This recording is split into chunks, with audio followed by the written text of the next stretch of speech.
Alright, good afternoon everybody. Hello. Hello and welcome to the stream as we begin to build up here some numbers. Excuse me. How's it going today? I hope I find you well. I hope I find you healthy, happy, and ready for some fun. Excuse me.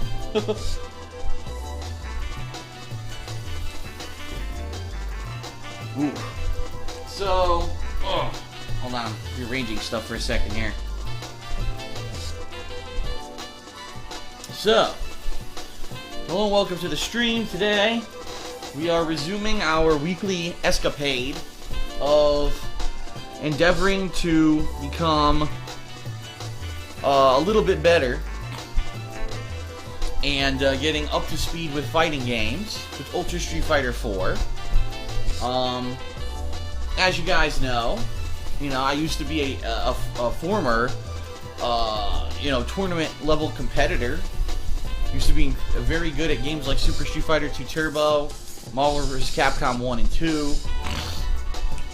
And when Street Fighter 4 came out, I did it at the beginning stages of it, made an honest effort that first year that the game was out to actually travel and participate in tournaments and try to get to a competitive level in the game. But once the 5 billion expansions for the damn thing started coming out, including Super Street Fighter 4 the year after release, Super Street Fighter 4 Arcade Edition the year after that, Super Street Fighter 4 Arcade Edition 2012 Arcade Update bullshit the year after that, I pretty much got tired of it and I said, it's nonsense. It's just an artificial reason to keep people hooked on this game and buy the next version. All they're doing is adding 1 to 2 characters and tweaking the gameplay, which isn't freaking needed. When a game comes out, and this is traditionally for people from the 1990s who played fighting games. When a fighting game would come out, you would play that version of the game and that would be the version of the game. Because they came out in arcades. It wasn't a digital release or whatever where you could constantly be updating it with new patches and such. So, regardless of the fact that a game might have had bugs, or might have had things in it that were discovered by the players that the developers didn't intend, those became integral parts of the game. Marvel vs. Capcom 2, the entire game and pro-level gameplay in that game is based off of things that weren't intended by the game developers, including the Air Hyper Viper Beam with Cable, which is an instant full-screen super that can link into itself and kill entire teams, okay? Most of the stuff in that game, again, was not intended, but they didn't patch the fucking game once a year and keep changing it every year. No, the game was the game, and so pro-level players, people who wanted to put the time and effort into the game, learned ways around these abusive strategies, learned ways to defeat them, learned other alternate things, and over the years, Marvel vs. Capcom 2 became a game that at first was very chaotic and very sloppy, to a game that became very stylized, very honed in, very high-level, top-level play, and you really needed to put a ton of time into the game in order to hang with people on a competitive level. That doesn't happen with games anymore. Now, the game comes out, the next year there's a patch, the next year there's an update, the next year there's a new version, and they just keep rebalancing, and in some ways it's a good thing, and in other ways it's not. I think it's a good thing because if there really was a really huge bug or an abusive thing, and it really did ruin the game, it could be fixed. But the other problem is, you get the temptation to constantly tweak and change things in the game that maybe weren't so abusive, or, unfortunately, I hate to say it, people who had that power, especially with Street Fighter 4, decided to change things to their own personal liking rather than something that was a demand or a need due to something that was overpowered or unintended with the game. And so, what ended up happening was you had so many versions of Street Fighter 4 that by the time Arcade Edition and then subsequently Arcade Edition 2012 came out, a huge group of people who were into the fighting game scene said, fuck this. This is too much. This is bullshit. I'm going to stop buying the same game 1,000 fucking times. Why do I need to do this again? Forget it. And so then we had, over 2 years with no updates to Street Fighter 4, and, a lot of the hype died out of the community, let's face it. You know, there was this insane white-hot hype around Street Fighter, and now it's kind of really died down, to the point where Capcom has publicly come out and said, we don't even have any money. We can't make Street Fighter V. We can't do all this stuff because we don't have any money. We lost a ton of money on pretty shitty ventures, such as the failure of Resident Evil 6. Failed to sell as well as they wanted it to for the amount of money that they put into it. And the Devil May Cry reboot, which also failed to reach their sales goals. And, you know, also you got to keep in mind that Capcom has been screwing up pretty hardcore when it comes to things like Mega Man and stuff like that. Pretty much just pissing off the major fan base. So, in a lot of people's eyes, Capcom is not a very popular company anymore. Which is hilarious because in the 1990s and even the 2000s, they were like the go-to guys, the guys that could do no wrong, right? And now they're just so different in the eyes of the common gamer. So, here we are, Ultra Street Fighter 4 came out a month or two ago at this point. And I said, you know, I'm going to give it a shot, and I played it, and I'll be honest, I think that they did fix a lot of the stuff that was really stupidly done in the game. I'm sure there's still going to be overpowered characters. According to Evo results, which is pretty funny, Rose apparently incredibly good. Which I think a lot of people kind of knew just from playing the game, seeing some of the changes that were done to her. But I don't think anyone had really hashed out the top level stuff yet. The game had only been out for what, a month and a half, 2 months, when Evo had happened. So in that regard, Evo was almost like the testing ground for stuff. And now that Evo's over, a lot of people are probably going back to the lab, as they say, trying to figure out the game. For me, what I want to do, and I said this, you know, this previous week, is that once a week I want to set aside a time when I can actually play this game, because I love Street Fighter. I mean, there's no ifs, ands, or buts about it. I love Street Fighter. I grew up playing Street Fighter. I love the games. I love the competitive aspect, and I am saddened. I'm actually saddened that for a few years there, I was really turned off from you know, Street Fighter and just competition in general, because I felt the games had really gotten stagnant, that they really weren't very good. In particular, Ultimate Marvel vs. Capcom 3, which is a piece of shit game. Really, I don't know how anyone could call it a game, because it's not. It's a stupid rock, paper, scissors where someone gets one hit and wins the whole fucking match. Or, on the other flip side of that, someone gets insanely lucky, activates their X Factor, and then wins the whole fucking match. It's garbage. That's not, at a meta game, that's not what a fighting game's supposed to be about. You know? But that's what they made it about, because they wanted to make a game that was flashy, that the crowd would love to watch, and that there was always a chance that no matter how bad you were, that you could come back randomly at the end. It's garbage. The game is garbage. And I'm telling you that wholeheartedly as someone who's been around since I played the very first Versus game, you know, X-Men vs. Street Fighter. Marvel vs. Capcom 3 is complete and utter trash when it comes to a competition level. However, because the money's in it and because it's so flashy and it's a crowd favorite, it still gets a lot of attention, which is kind of unfortunate. Prevents other great games from getting attention and being made. But I digress. Out of all the fighters that are out right now, Super Street Fighter 4, well, I'm going to say Ultra Street Fighter 4, in my opinion, is the best one. It was announced that, you know, Tekken 7's coming out, which is inevitable that it was going to happen. I just find it hilarious that the Tekken Cross Street Fighter that was supposed to come out, because remember they did Street Fighter Cross Tekken way back when, what was it, 2012, and it was a huge flop sales-wise. And so then, you know, it was announced that at the same time that who's the company? Namco was going to make their version of the game using Street Fighter characters playing like Tekken characters. They've all but dropped the project because they realized it's a lost cause. It was a dumb fucking idea to begin with. So they're working on Tekken 7, and I'm interested in playing that when it comes out. I'm also excited because now that I have a 1080p 60 frames per second setup, you know, these games can be played at a really entertaining, you know, visually as well. Previously, up to now, you know, everything that I did had to be 720p and 30 frames per second because my rig didn't have the capabilities to do it. Now that I have a new PC for a week now, and I've been working out the bugs over the course of this week, it seems like at least console-wise, I'm able to play all console games in 1080p, 60 frames per second. Now, I really hope, because I know a lot of you are watching this on pre-stream on YouTube, I really hope that YouTube will stop being so fucking stupid and lazy, and, you know, they announce something and they give no time frame of when it's going to be launched. YouTube has announced they are going to be doing 60 frames per second, and even they're going to be doing middle of the road, like 45 frames per second, because they realize that a lot of people can't handle the full 60 frames per second with their internet connections and or their PCs, but they have given no time frame whatsoever when this will launch.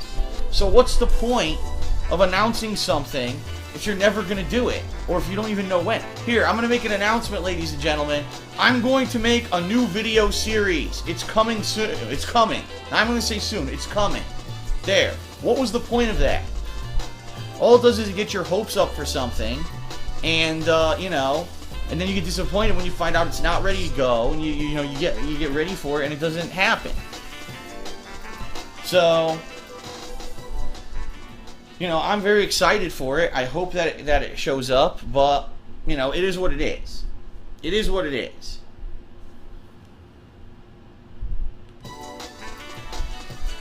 However, the good news is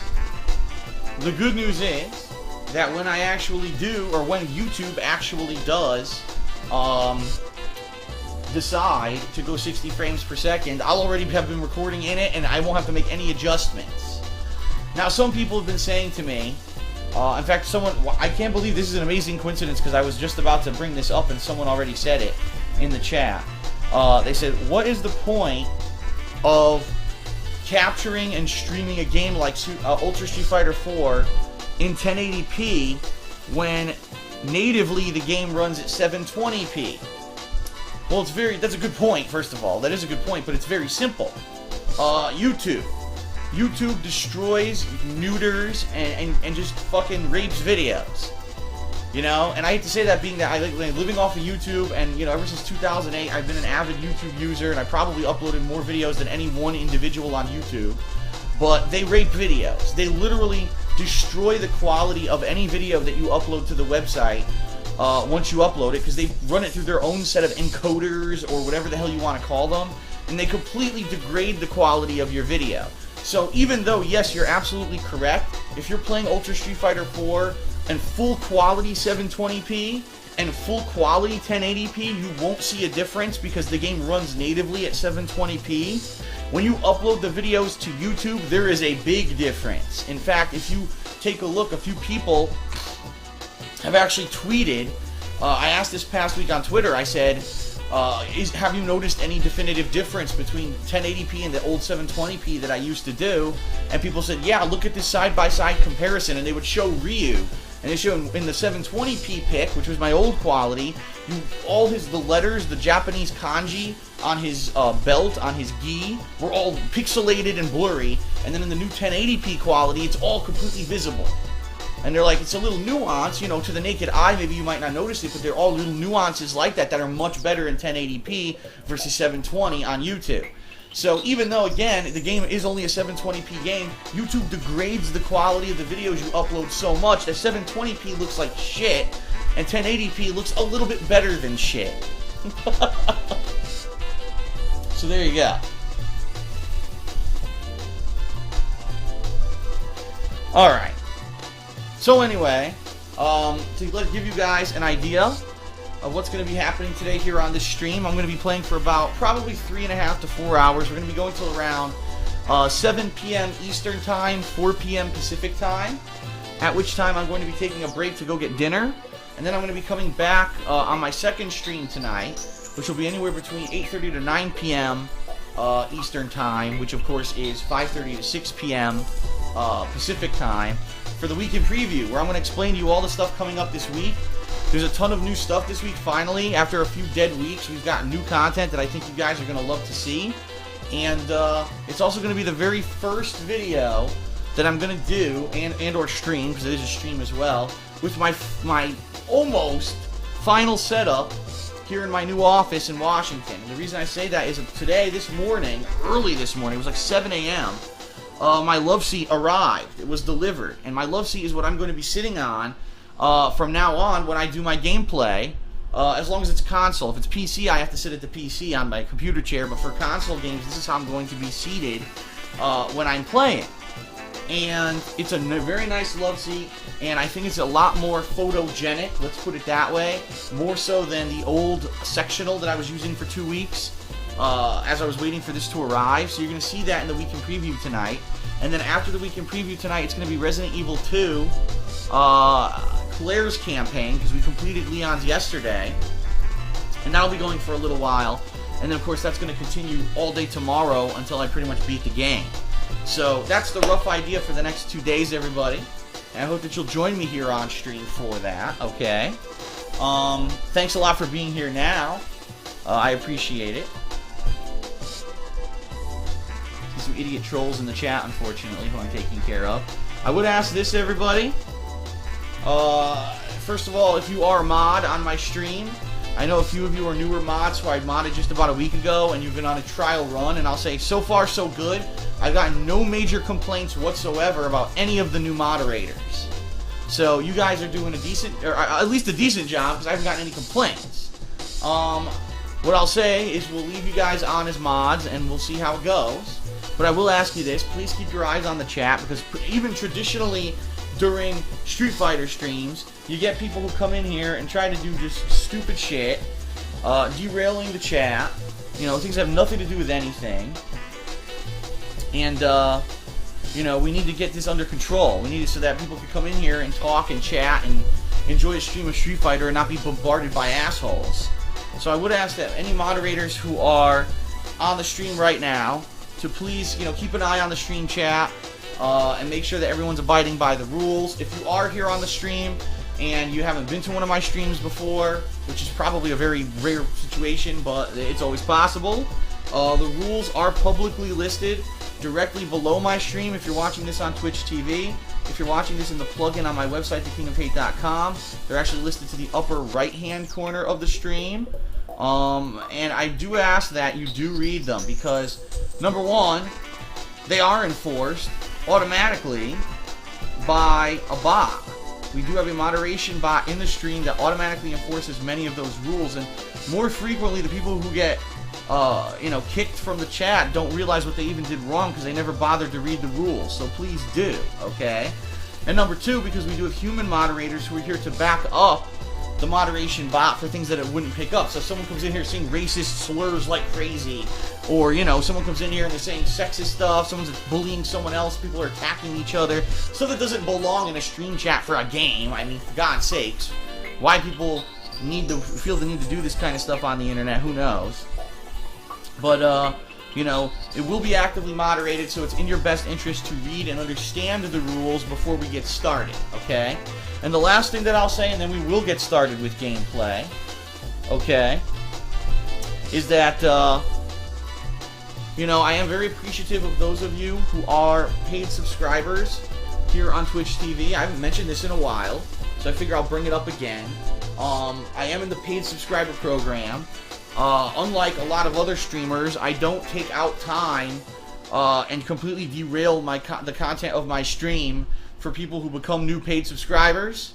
I don't stop the stream, I don't play a noise, there's no pop-up on the screen saying so-and-so became a paid subscriber, because if you're going to pay to be a subscriber, you're paying to see the content. You're not paying to see other people get a shout-out for being a paid subscriber.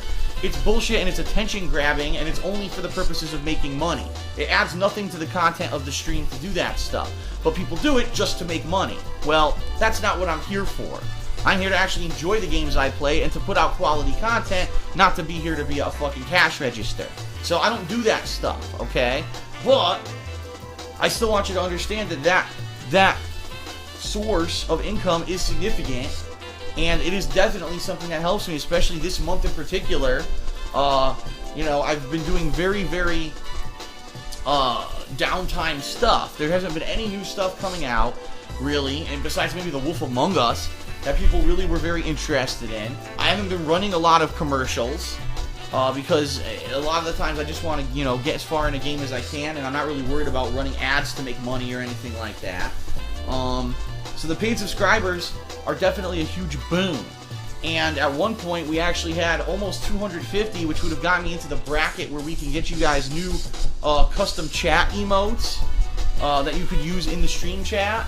But then, of course, I moved across the country, which meant 2.5 weeks of downtime, no streaming at all, and a ton of people. I mean, like some almost 80 people fell out of the program. And, you know, it's hard because now that there's no new games coming out, it's hard to get those people back. So at this point, I'll be honest, I've only gotten probably about 20 people back out of the 80 that I lost. And I know it's going to be slow going, unfortunately, until the end of August. There's really nothing major going on. This week there is some stuff, but after this week there's nothing going on all of August until the end of the month. So it's going to be, you know, downtime, and it's going to be me trying to keep you guys entertained during a time period when there's no real new games that anyone's really excited about. And it's going to be challenging, but at the same time, you know, again, if you would consider possibly becoming a paid subscriber, understand that I am appreciative of it. Just because I don't stop my entire stream to have a giant attention-grabbing cash register pop up and say, ka-ching, I just made money because someone became a paid subscriber, you know, because I'm not trying to let people be attention whores. No, I don't do that, but I am still incredibly appreciative of the people who are paid subscribers, and I hope that you would consider becoming one, because it does directly help me out. Okay. Alright, so that is it. Let's go ahead and end the pre-stream, and then we're going to jump into Ultra Street Fighter 4 yet again. Alrighty then.